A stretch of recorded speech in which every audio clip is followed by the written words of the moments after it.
En la actualidad es muy común que las parejas se desunan y las familias se separen.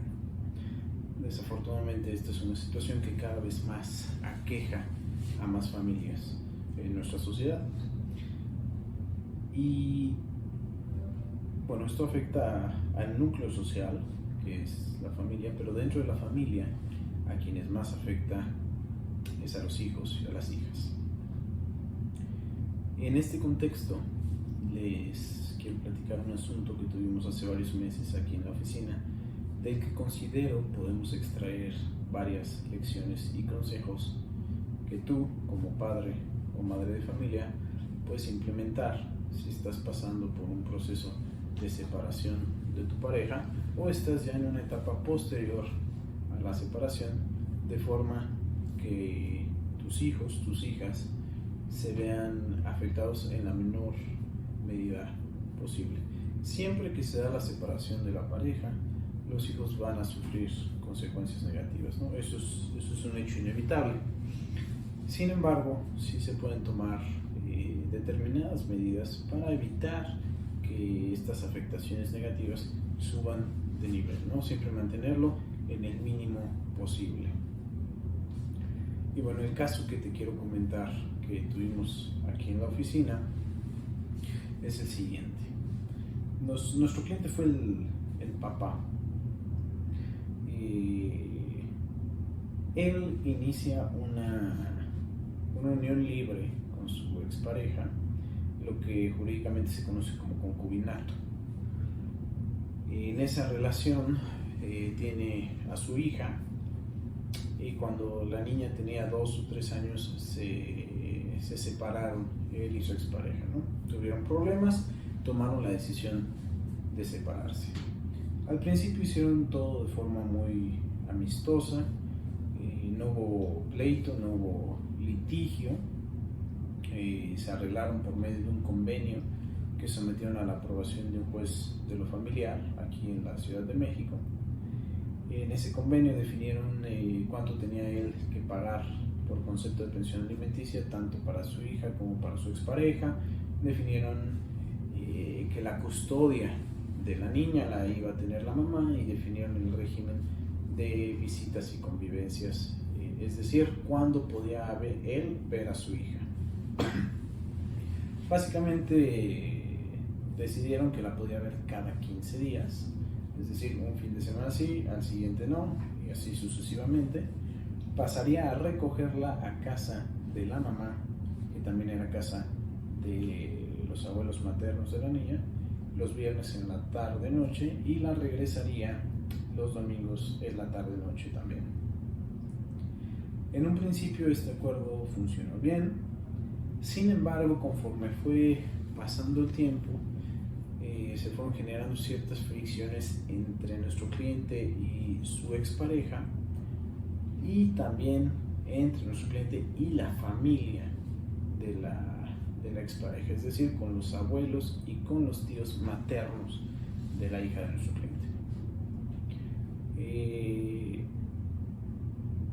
Cada vez que iba él a recoger a su hija o a entregarla, pues estas personas salían de la casa, lo insultaban, lo amedrentaban, procuraban provocarlo, procuraban generar problemas, porque ellos en el fondo no querían que la hija lo estuviera viendo a él, y no querían que él tuviera ningún tipo de contacto con la hija. Entonces lo que estaban haciendo era generar una situación donde se hiciera un problema mayor, donde él cayera en la provocación, se generara un problema jurídico de mayor intensidad para que no pudiera ver a su hija.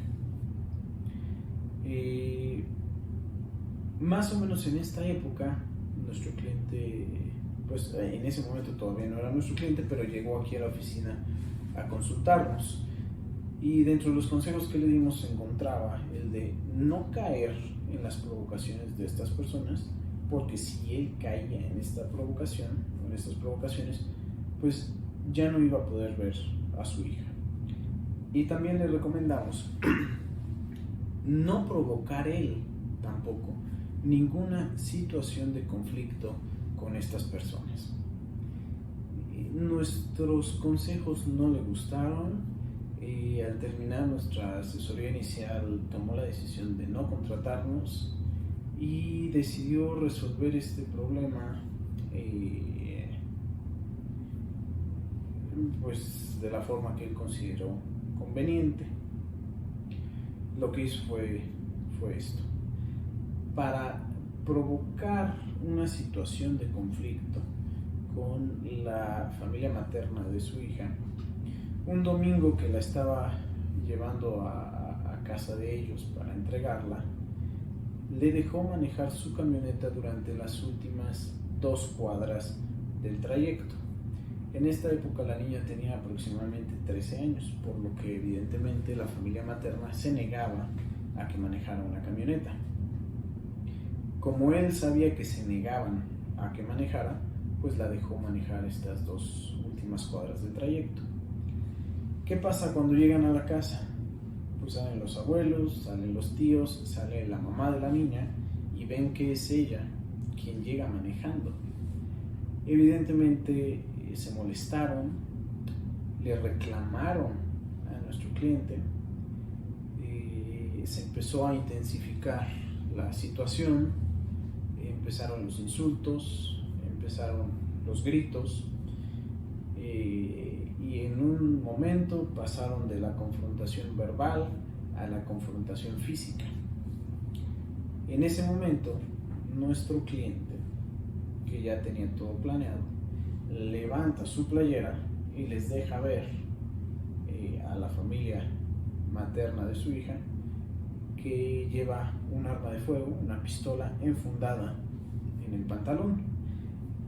Dicha arma de fuego la había comprado días antes en el mercado negro y su intención era amedrentar a la familia materna de su hija, pues para que dejaran de insultarlo, para que dejaran de generar estas situaciones. Evidentemente, cuando él les enseña que va armado, pues estas personas dejan de confrontarlo. Ahí acabó ese pleito. Él se sube a su camioneta y se va, pero inmediatamente después, tanto la mamá de su hija, su expareja, como toda su familia fueron al Ministerio Público a denunciar esa agresión, esas conductas que entran en el delito de violencia familiar. Desde entonces ya no le quisieron dejar ver a su hija, aunque en un principio no mediaba ni orden del Ministerio Público ni orden de juez.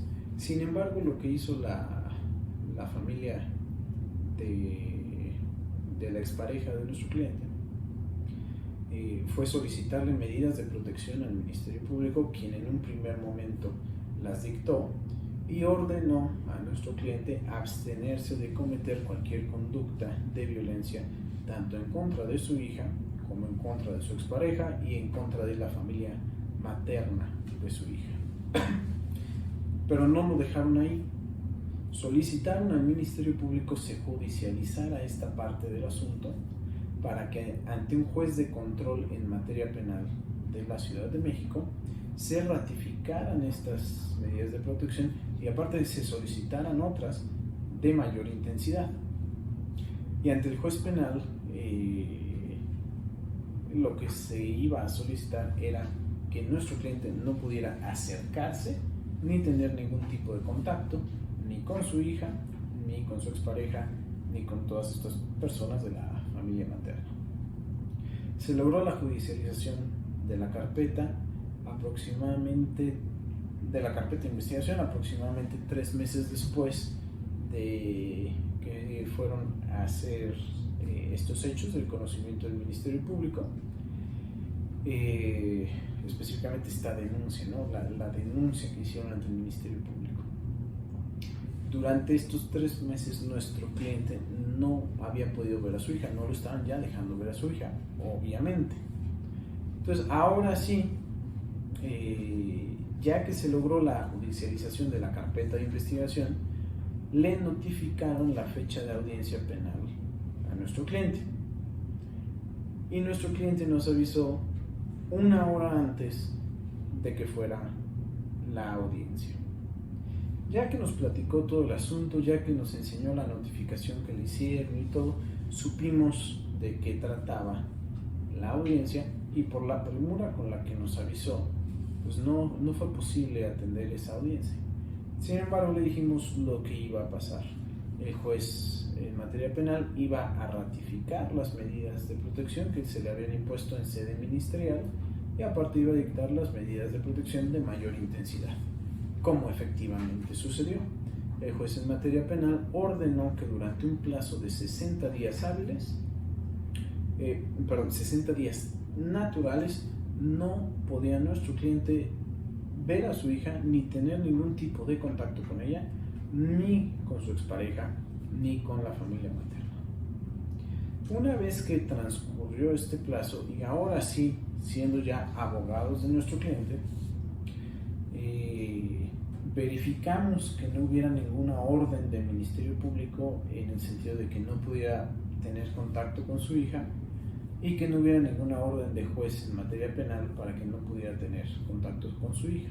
Ya que nos cercioramos de que no existían estas órdenes de ningún tipo, acudimos ante el juez en materia del familiar para hacer de su conocimiento que, a pesar de que ya no estaban vigentes ni las medidas de protección del Ministerio Público ni las del juez en materia penal, la familia materna de su hija no le estaba permitiendo tener las convivencias que se habían pactado mediante convenio aprobado por la propia autoridad judicial.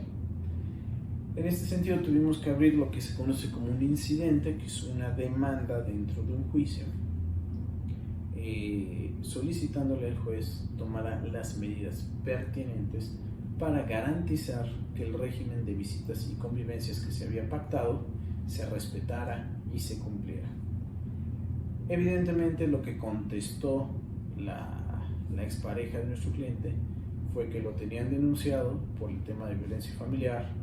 Mencionaron el incidente de que dejó que la niña menor de edad manejara la camioneta, mencionaron el incidente del arma de fuego, y mencionaron que, con base en el peligro en que nuestro cliente había puesto a su hija, tanto por dejarla manejar la camioneta como por estar armado ilegalmente con su hija y utilizar dicha arma para amedrentar a la familia materna, pues no lo estaban dejando convivir con su hija por todos los riesgos que esto implica.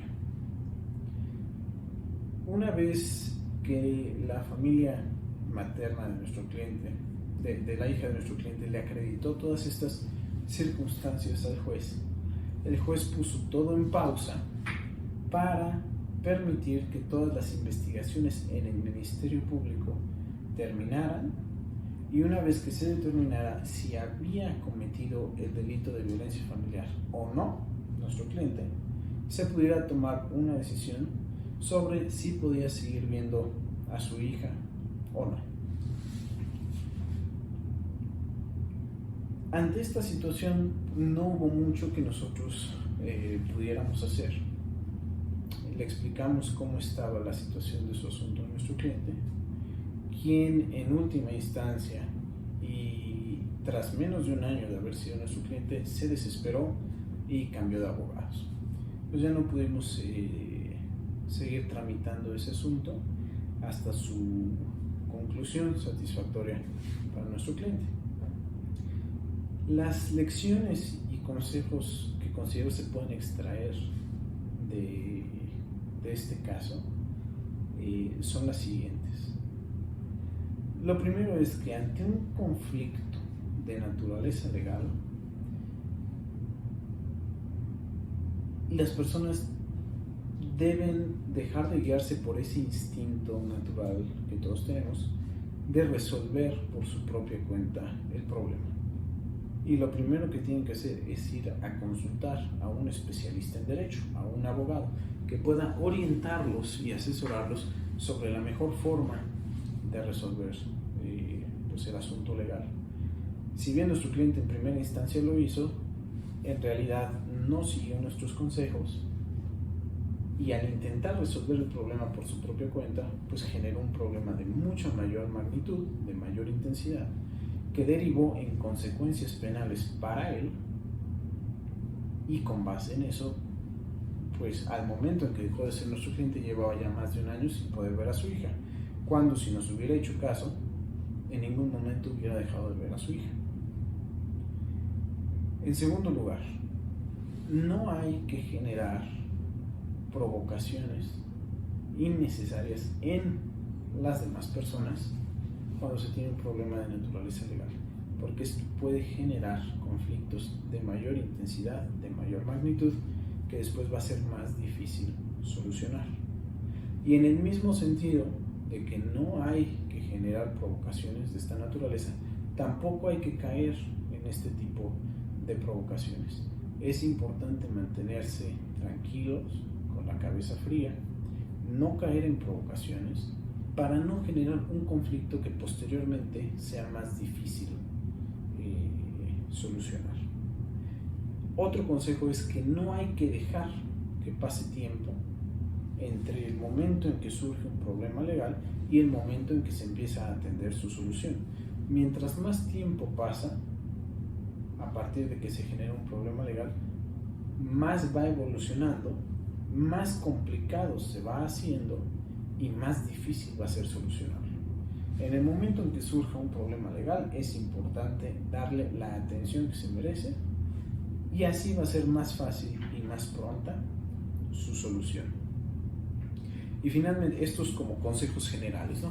Finalmente, como consejos dirigidos especialmente al tema de la separación de las parejas, la separación de los hijos, de las familias y la repercusión que esto puede tener en los hijos, es importante considerar que los pleitos que hay entre los miembros de la pareja pues son justamente entre los miembros de la pareja, y tanto los padres de familia como las madres de familia tienen la obligación de no transmitir esa problemática a sus hijos.